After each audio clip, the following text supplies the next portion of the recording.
Você sabe o que é ODS? ODS. Objetivos de Desenvolvimento Sustentável. Eles fazem parte da Agenda Sustentável definida pela Organização das Nações Unidas em 2015.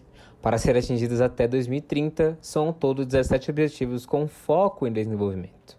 Entre eles, a erradicação da pobreza, redução das desigualdades, proteção do meio ambiente e do clima, sempre como meta atingir saúde e paz para as nações e para o mundo.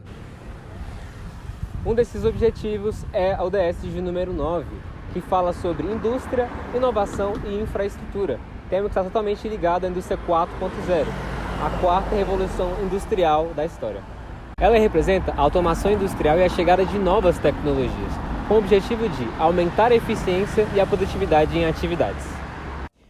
Em Brasília, a indústria Brasal Refrigerantes investe na automação e, segundo o coordenador de engenharia industrial, é um dos setores mais importantes.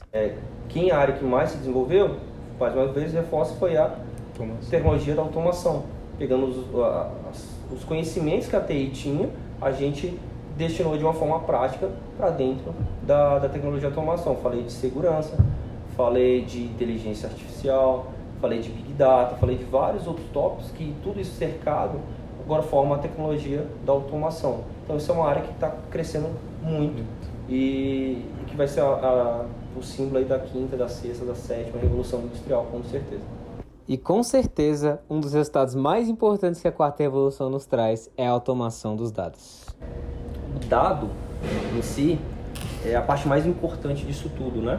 O dado é aquela informação gerada por um equipamento que a gente consegue guardar. Até aí guardado ele é só dado. Quando a gente extrai ele para o mundo e começa a gerar a informação dele e com essa informação, transmitir essa informação em tomada de decisão, esse dado tem valor e a indústria 4.0 ela ganha força.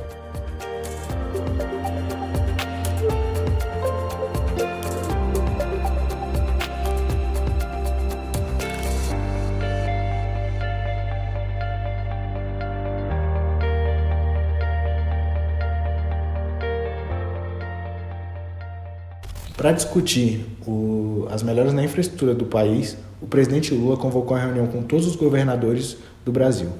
A ideia é que cada governador apresente a principal obra de cada estado e com isso eles façam um relatório.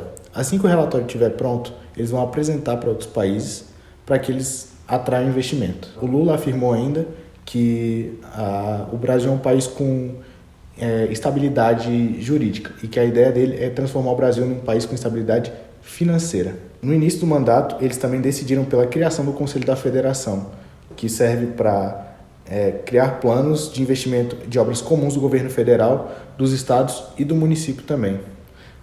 Desde os primeiros dias de governo, o Lula vem dizendo que uma das principais metas é a melhora da infraestrutura nacional. Mas agora a gente tem que ver se as medidas vão ser aplicadas de maneira efetiva. De fato, vamos ter que ver como vai se dar esse processo. Porque o Conselho da Federação é formado pelo presidente, pelos governadores, e é difícil esperar uma mudança radical, sendo que tiveram 16 governadores reeleitos. 16 governadores reeleitos. Então é difícil esperar uma mudança quando se tem um número tão grande de governadores reeleitos. Então, e o próprio governo passado deixou cerca de 8 mil obras inacabadas para esse governo. Então, o governo sai, o governo entra e muda poucas coisas, querendo ou não, né? Exatamente. E assim, a gente também tem que ficar de olho nessa questão dos investimentos. Uma das propostas é que quando o relatório estiver pronto, eles vão apresentar para outros países e eles estão com o objetivo de atrair investimentos. Isso é interessante, porque a gente veio de um governo, né, o governo Bolsonaro ali estremeceu algumas relações com outros países. Então, assim, é muito interessante essa questão também, porque aí reforça outro ponto, que além dessa questão aí de investimento, de infraestrutura, também tem a questão das relações diplomáticas, né? E a gente sabe que alguns dos maiores investidores aí são países como a Argentina, a China, que foram países que saíram, usando um termo bem simples, magoados aí com o Brasil nesse último mandato. Então, é muito interessante, mas também temos que ficar de olho, até porque já tivemos problemas, né? Muitas vezes casos de corrupção que foram mascarados aí por investimentos internacionais, né? O próprio Instituto Lula, ali na Operação Lava Jato, foi investigado justamente por essa questão, né? O que acontecia era que agora foi suspenso, né? foi suspenso agora, aí, mês retrasado, ali em março. E o que aconteceu foi que muitas vezes ali o Lula ia visitar um determinado país aqui na América Latina ou na África, e ele ia acompanhado do Instituto Lula, e ele fazia uma palestra ou alguma visita, e aí logo depois era financiada uma obra ali, e a empreiteira sempre era a Odebrecht e o investidor era sempre o BNDES. Então, nós temos que ficar de olho justamente nessa questão. Se esses investimentos vão ser realmente aplicados de maneira efetiva dentro das obras e até onde isso vai. Porque não é a primeira vez que isso acontece, né? Essa questão pegou muito na época da Operação Lava Jato, assim, para o próprio Lula. Então, é uma coisa para a gente ficar de olho. Ainda não tem nada provado, então não dá para a gente afirmar se é ou não é. Mas é sempre bom ficar de olho, até porque, querendo ou não, é dinheiro nosso. Então, esse dinheiro vai sair dos nossos impostos, vai sair do nosso bolso. Então, é sempre bom a gente ficar ligado, porque apesar da ideia ser muito boa, é uma ideia, como eu falei, vai reforçar não só a questão da infraestrutura, que é importante também, mas a questão das relações diplomáticas, né? Justamente por esse relacionamento com os outros países na questão do investimento. Então, assim, é uma ideia interessante, tem uma intenção muito boa e muito... vai ajudar o nosso país a prosperar. Justa, né? Necessária, mas a gente sempre tem que ficar de olho, porque o retrospecto também diz contra, né? O histórico fala contra, ou pelo menos gera essa desconfiança na gente.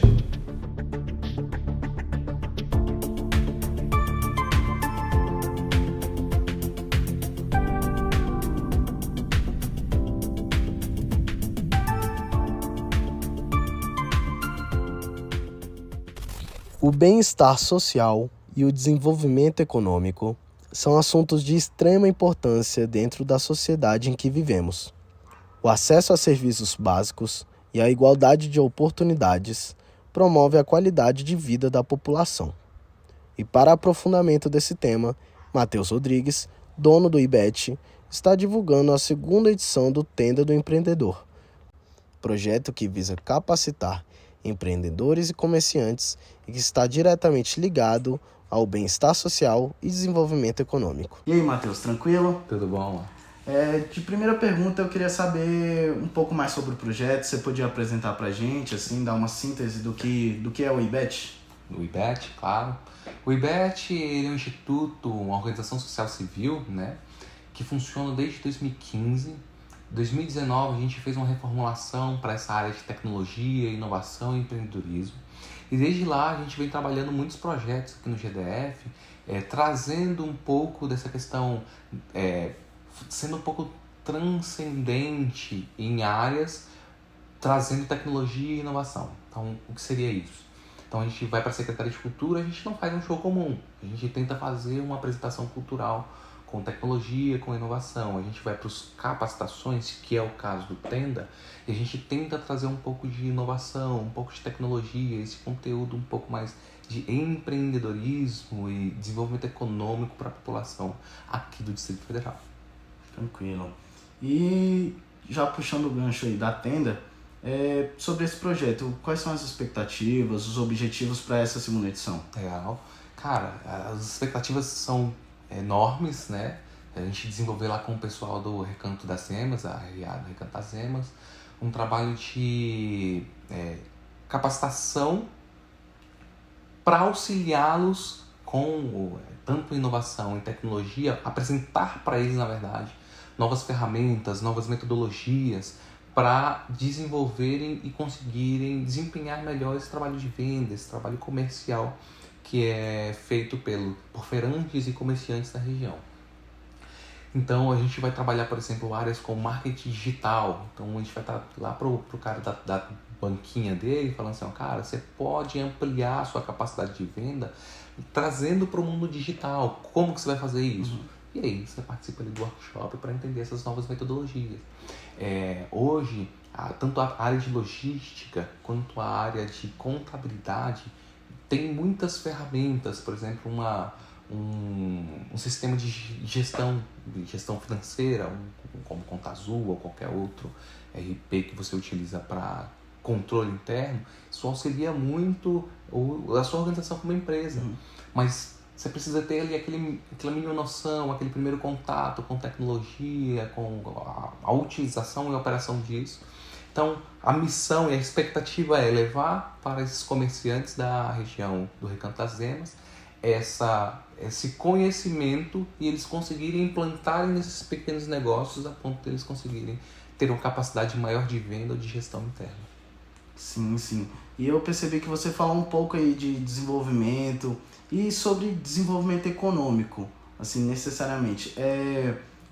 É isso que vocês esperam, melhorar a venda? O que mais que vocês esperam sobre desenvolvimento econômico? Certo. Um dos objetivos macros do IBET mesmo, num primeiro momento, é utilizar essa tecnologia, essa inovação para o empreendedorismo. Por isso que a gente faz essa junção desses 3 nomes. E isso a gente acredita que fomente o desenvolvimento econômico aqui do Distrito Federal, que é nosso primeiro foco. Quem sabe um dia a gente consiga chegar ao nível nacional, um trabalho nacional. Mas vamos com os pés no chão aqui, tentar fazer um primeiro trabalho aqui no Distrito Federal. Mas o objetivo é, dentro dessas macro-regiões, principalmente RAs, com trabalhos um pouco mais pessoais, nesse contato próximo, ou contatos por videochamada, ou alguns cursos também online que a gente faz. Não é o caso do Tenda, o Tenda é 100% presencial. A gente quer levar com a tecnologia e inovação esse desenvolvimento econômico. A segunda edição do Tenda do Empreendedor acontecerá no último final de semana desse mês, nos dias 27 e 28. O evento será na administração do Recanto das Emas e terá entrada gratuita. Matheus, você falou que o IBET trabalha muito nessa área social também, principalmente, né? E eu queria saber um pouco mais também sobre um tema muito importante de se comentar, que é o bem-estar. De que forma vocês esperam impactar a população, os participantes a terem um bem-estar depois desse projeto? Legal. Eu acho que o Tenda do Empreendedor tem absolutamente todo o elo e todo o vínculo com essa parte social e bem-estar, tá? Por quê? Porque a gente entende que hoje a dificuldade da população é em ter o mínimo mesmo, sabe? O mínimo. E o Estado ele precisa proporcionar de alguma forma essa participação. E nós, como IBET, temos por objetivo auxiliar o Estado na aplicação dessas políticas públicas, tanto sociais, macro, como de bem-estar da população. Então, como eu espero alcançar esse resultado lá no projeto, tá? Eu acredito que essas metodologias, todo esse conhecimento que a gente vai passar para os comerciantes, vai agregar financeiramente, principalmente,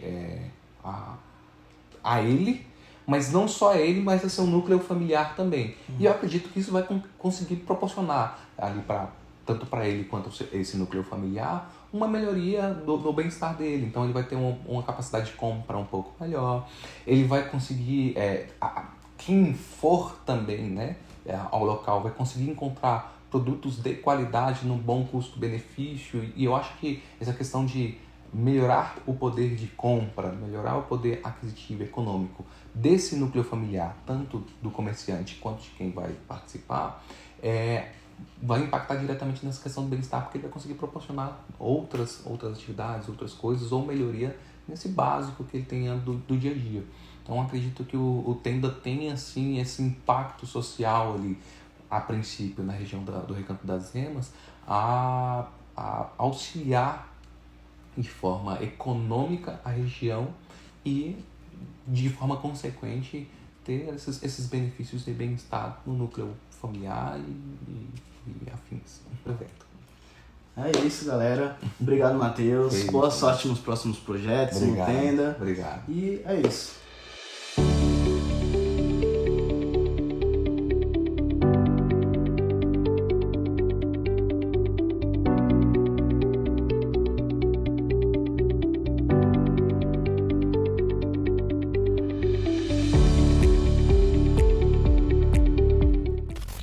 E esse foi o programa Construindo uma Nova Era. Para mais informações, acesse a nossa revista Construindo a Nova Era no QR Code que está aparecendo em algum lugar aqui na tela. Muito obrigado pela audiência.